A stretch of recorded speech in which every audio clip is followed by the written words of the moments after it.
ओम नमः शिवाय, ओम नमः शिवाय, ओम नमः शिवाय, ओम नमः शिवाय, ओम नमः शिवाय। आइए आपको फिर पुनः ले चलते हैं भोलेनाथ के श्री शिव महापुराण की कथा, जो कि पुराणों में सबसे उत्तम पुराण माना गया है भोलेनाथ का श्री शिव महापुराण। तो आपको ले चलते हैं द्वितीयायाम रुद्र संहितायाम द्वितीय सती खंड अथ प्रथमो अध्याय में, यानी द्वितीय रुद्र संहिता के द्वितीय सती खंड के प्रथम अध्याय में, जिसमें आपको मिलेगा सती चरित्र वर्णन, दक्ष यज्ञ विध्वंस का संक्षिप्त वृत्तांत तथा सती का पार्वती रूप में हिमालय के यहाँ जन्म लेना। तो इस कथा को मैं आपको ले चलता हूं। जैसा कि पिछली कथा में मैं आपको बताया था कि परमपिता ब्रह्मा और उनको जो पुत्र थे, परमपिता ब्रह्मा के भोलेनाथ के माया को भंग करने के लिए बहुत बड़ी तपस्या, बहुत बड़ा प्रयास किए, लेकिन भोलेनाथ के ऊपर किसी भी प्रकार का कोई भी मायाओं नहीं चल पाया। तो जिनकी माया से मोहित हुआ मैं वेद वक्ता होने पर भी मूढ़ बुद्धि वाला हो गया, उन्हीं परमेश्वर शंकर के साथ मैं अकारणीय कार्य करने लगा। शिव की माया से मोहित हुआ मैं मूढ़ अपने पुत्रों के सहित ईर्ष्यावश उन्हीं को मोहित करने के लिए अनेक उपाय करने लगा। ये पिछली कथा में मैंने आपको बताया था। तो आगे आपको मैं ले चलता हूं। पश्चात परमपिता ब्रह्मा को भोलेनाथ के आगे कोई भी बस न चला और निराशा हाथ लगी। तो उसके बाद वो वैकुंठ निवासी भगवान विष्णु के पास गए। तब देखा जाए तो अपने पुत्रों सहित उपायों को करने में विफल हुए वे लक्ष्मीपति विष्णु का स्मरण किए और शिव भक्ति परायण तथा श्रेष्ठ बुद्धि वाले भगवान विष्णु ने आकर मुझे समझाया और कहा, शिव तत्वों को भली भांत जानने वाले भगवान रमापति के द्वारा समझाए जाने पर भी विमोहित मैं अपनी ईर्ष्या और हठ को नहीं छोड़ सका। तब मैंने शक्ति की सेवा कर उन्हें प्रसन्न किया। उनकी ही कृपा से शिव को मोहित करने के लिए अपने पुत्र दक्ष से विरण की कन्या असिकनी के गर्भ से कन्या को उत्पन्न कराया।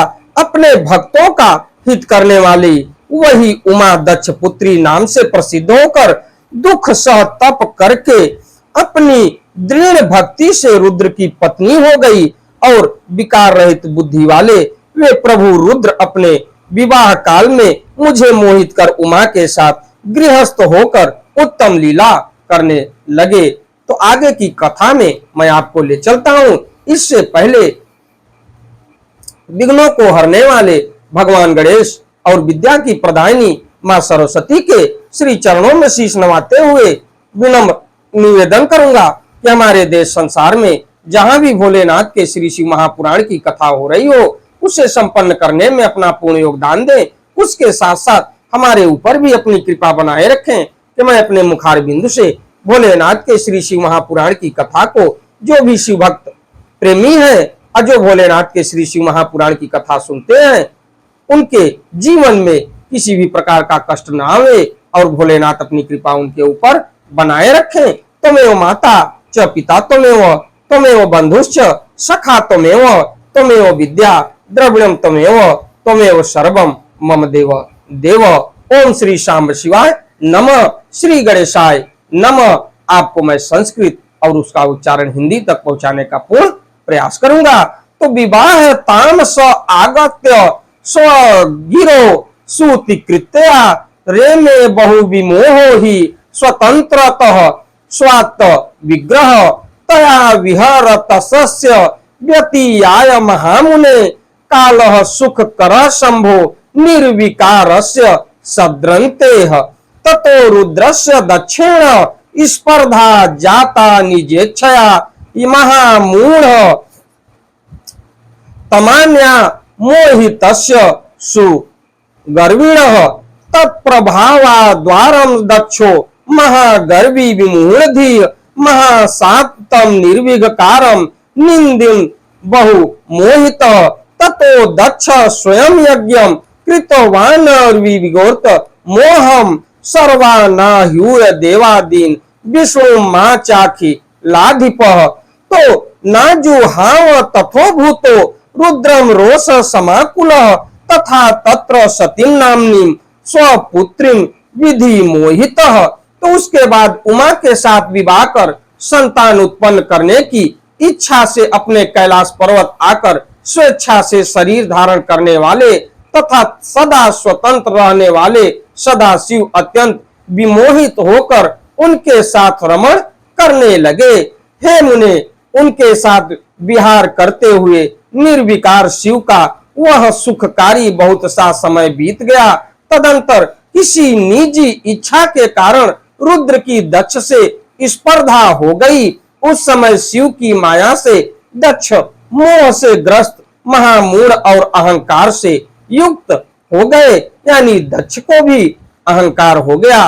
भोलेनाथ के प्रति उनके ही प्रभाव से महान अहंकारी मूढ़ बुद्धि और अत्यंत विमोहित हुआ। वह दक्ष उन्हीं महाशांत तथा निर्विकार भगवान हरि की निंदा करने लगा। तदंतर गर्व में भरे हुए सर्वाधिक दक्ष ने मुझे, विष्णु को तथा सभी देवताओं को बुलाकर किंतु शिव जी को बिना बुलाए ही स्वयं यज्ञ कर डाला। इसके पश्चात किसी कारणवश रुद्र पर असंतुष्ट क्रोध से भरे हुए उस दक्ष प्रजापति ने उन्हें उस यज्ञ में नहीं बुलाया। भोलेनाथ को तो नाजुहुआ तथा भूतो रुद्रम रोष समाकुल तथा तत्र सतीम नामनी स्वपुत्रीम विधि मोहित यदा नाकारिता पित्रा माया मोहित चेतसा लीलाम चकार सुज्ञाना महासाधिव शिवा सदा तदा अथा गता सती तत्र शिवाज्ञाम गम्यम सा अनाहुतापि दक्षिण गर्विणा स्व तुर गृहम विलोक्य रुद्र भागम नो प्राप्य वयज्ञाम त चाततः विनिध्यम तत्र तन सर्वा देह त्यागम था करोत तच्छुत्वा देव देवेश क्रोधम कृत्वा तु दुसहम जटा मुख कृतामहतिम वीरभद्रमजीनत संगणम त समुत्पाद्य किम कुर्यामिति वादिनम स्वर स्वर सर्वापान पूर्वम ही यज्ञ विध्वंस विदेह स। तो उसके पश्चात दक्ष ने भोलेनाथ को नहीं बुलाया। तो किसी कारणवश रुद्र पर असंतुष्ट क्रोध से भरे हुए उस दक्ष प्रजापति ने उन्हें उस यज्ञ में नहीं बुलाया और दुर्भाग्यवश न तो उसने अपनी पुत्री को ही उस यज्ञ में बुलाया। तो देखा जाए तो महाराज दक्ष भोलेनाथ को सभी देवी देवताओं को बुलाए। तो दक्ष गर्व से अहंकार रखते हुए यज्ञ में न तो भोलेनाथ को बुलाए न ही अपनी पुत्री को बुलाए। तो इससे किसी कारणवश रुद्र पर असंतुष्ट क्रोध से भरे हुए उस दक्ष प्रजापति ने उन्हें उस यज्ञ में नहीं बुलाया और दुर्भाग्यवश न तो उसने अपनी पुत्री को ही उस यज्ञ में सम्मिलित होने के लिए आहुति किया। जब माया से मोहित चित्त वाले दक्ष प्रजापति ने शिव को यज्ञ में आमंत्रित नहीं किया तो ज्ञान स्वरूपा उन महासाध्वी ने अपनी लीला प्रारंभ की। वे शिव जी की आज्ञा प्राप्त कर गर्भयुक्त दक्ष के द्वारा आमंत्रित न होने पर भी अपने पिता दक्ष के घर पहुंच गई, यानी माता जो उनकी पुत्री थी दक्ष की, वो बिना बुलाए ही अपने पिता के दरवाजे पर पहुंच गई।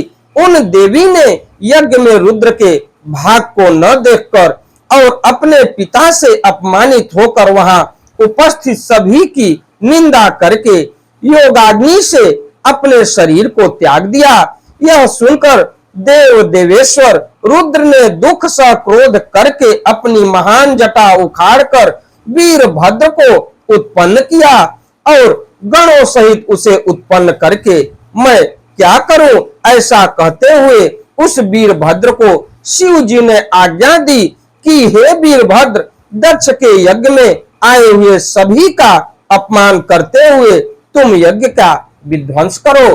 तो देखा जाए तो दक्ष की पुत्री पहुंची अपने पिता के दरवाजे पर बिना बुलाए, लेकिन वहां पर अपमानित होने के साथ साथ देखी कि इस रुद्र के इस हवन यज्ञ में कहीं भी रुद्र का नाम नहीं है, तो वो अपनी शरीर को योग अग्नि से अपने शरीर को त्याग दिया। तो उसके बाद भोलेनाथ अपनी जटा खोल के गणों को उपस्थित किया और आज्ञा दी कि आप जाओ और अपमान करते हुए तुम यज्ञ का विध्वंस करो। ये भोलेनाथ अपने गणों को कहे तो गणाधीशता दाज्ञाम सप्राप्य बाहु लान्वितः गतोरम तत्र सहसा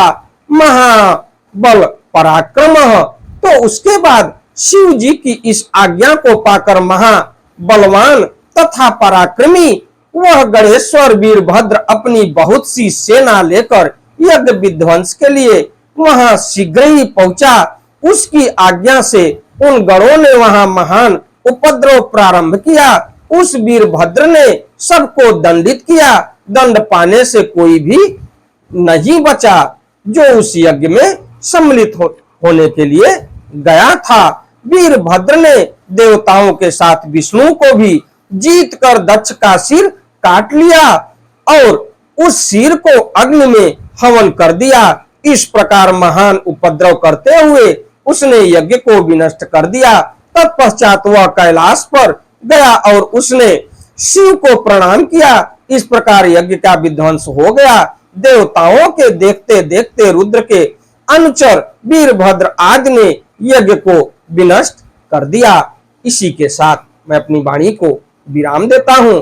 हमारी वीडियो, हमारी कथा आपको अच्छी लगे तो वीडियो को लाइक करिए, शेयर करिए, चैनल को सब्सक्राइब करिए, बेल आइकन दबाना न भूलिए, जिससे हमारी कोई भी महत्वपूर्ण धार्मिक वीडियो आप तक शीघ्र पहुंचे।